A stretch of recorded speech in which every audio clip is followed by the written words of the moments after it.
In this short video, I'm going to be covering the 5 red flags you need to look out for when you're hiring an email marketing agency. And I'm saying this as a service provider who may, to be completely honest, have made some of these mistakes and threw some of these claims out in the past to try and rope clients in.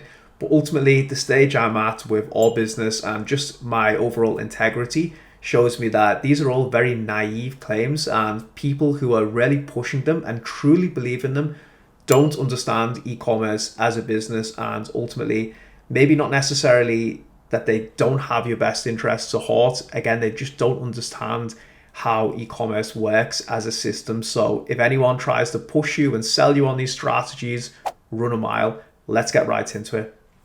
Number 1, they obsess over revenue per recipient.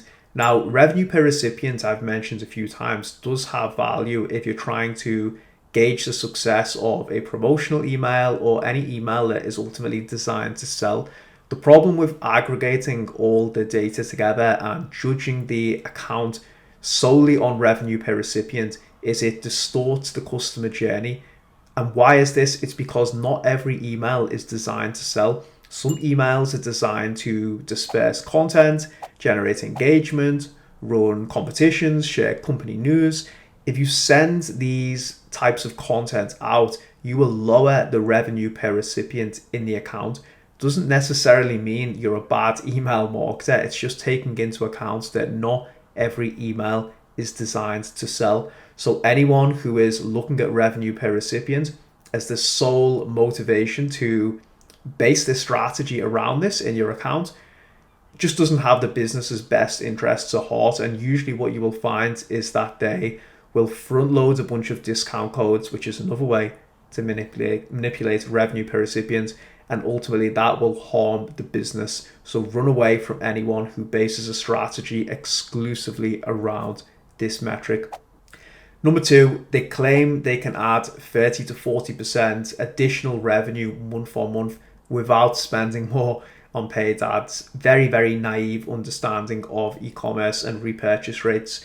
Ultimately, you can't scale an e-commerce business without acquisition efforts, and you definitely can't grow an e-commerce business 30 to 40% month on month just looking at your existing customer database, especially if your company is sub 9 figures. A super mature business can definitely tap into their existing database and grow revenue significantly. But if you're just starting out, you're trying to get product market fit, or even if you're in the low 8 figures, you're just not going to add 30 to 40% month on month through email marketing. And that's because you just have natural churn inbuilt into the customer lifecycle on an annual basis. Your retention is likely not going to have repurchase rates above 40% within a year from customers you've acquired, which is absolutely incredible, by the way. So claiming that you can add 30 to 40% month on month revenue from the customers that you've acquired is just very naive understanding of how e-commerce works. These two are intrinsically linked. So anytime you see someone trying to make acquisition compete with retention, is ultimately just trying to sell the services and doesn't have the best interests at heart of your business, or they just simply don't understand e-commerce. Number 3, they obsess over Clavio Attributed Revenue. Now, this is not just to bash Clavio, because all software providers do this. They overinflate the amount of revenue that they contribute to your store when you look through the viewport of their SaaS. But Clavio Attributed Revenue is quite problematic for many reasons, and this is why I hate these screenshots that you see with no context posted on Twitter, on LinkedIn, as a way of selling how great these email marketers is.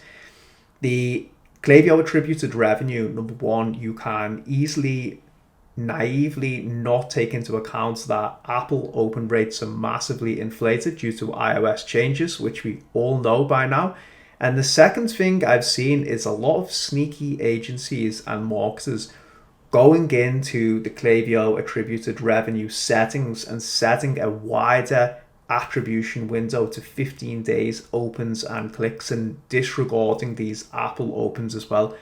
When you go ahead and do this, of course, you're going to massively inflate the Clavio attributed revenue, and you really need to make sure that their strategy and the reporting that they're giving to you on a monthly basis, you understand the attribution window, or better still, you tell them what you want to base the success of your business off, so they're following your attribution model. So that's why, as I said before, anyone who's throwing around these crazy Clavio screenshots, really take them with a pinch of salt unless there's a lot of context and explanation behind the strategy. Otherwise, just disregard it. Number 4, and this one is similar to number 2, they claim 30 to 40% of your revenue should be driven by email marketing. Now, this arbitrary percentage, again, just doesn't take into account the variables and nuances in a lot of business. Maybe for a fast-moving consumer good brand, this is a good benchmark if they have product market fit, good repurchase rates. But what if you're selling mattresses, furniture, or heavy-duty goods? Claiming that you can drive 40% of revenue through email marketing, or you're leaving money on the table, again, you have to ask, how are they getting to these type of attribution and results? Reality is they're probably just setting up a pop-up in the welcome series for first-time visitors, directing them into the welcome flow, and then just claiming the attribution. And ultimately, again, you need to look at the repurchase rates, the nature of the business, and just so many variables. The company could be in really aggressive scale and acquisition mode, at which point email marketing percentage of attributed revenue will go down. So you need to understand the business, the goals, where they're currently at, and just a ton of context around it before you start to throw out these really generic claims that 30 to 40% of revenue should be driven by email marketing. Now, a final point on this is that it is definitely healthy to have a portion of revenue driven by your own channels. It will help you on your road to profitability. But again, an arbitrary percentage without context means absolutely nothing. And anyone saying it's some type of golden rule, just run away from them.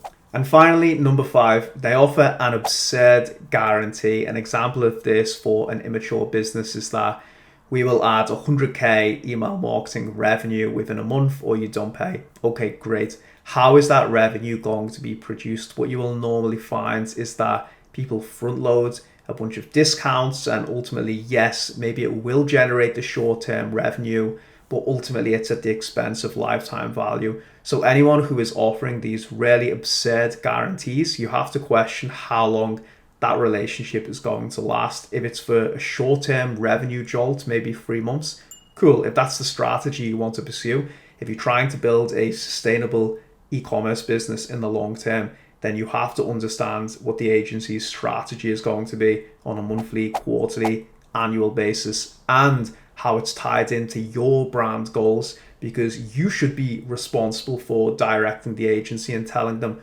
what your business goals are. So the agencies who are coming in with these crazy guarantees, it might work for some businesses who are maybe distressed, but if you're front loading a huge bunch of discount codes, it's often going to be at the expense of profitability and bad for lifetime value in the long run. So definitely consider this when you're vetting and you're hiring an agency. If you enjoyed this video, I'm happy to answer any questions you may have. Drop them in the comments below. Make sure to hit that like button and subscribe. Drop those questions in the comments and I'll get back to you. Thanks for watching, and I'll see you soon.